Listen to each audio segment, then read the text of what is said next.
here we have just the old blacksmith of Scampton. Not Scampton, Redbourne. Now Redbourne, the name comes from Old English, and in Old English it meant a farm or something. As I was in the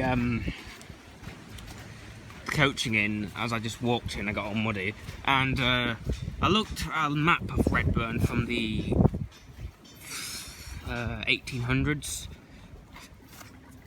and it just basically like one big farmland, and there used to be a castle here of the Lord, the Knight. So, but in recent times it's become, you know, obviously modernised, but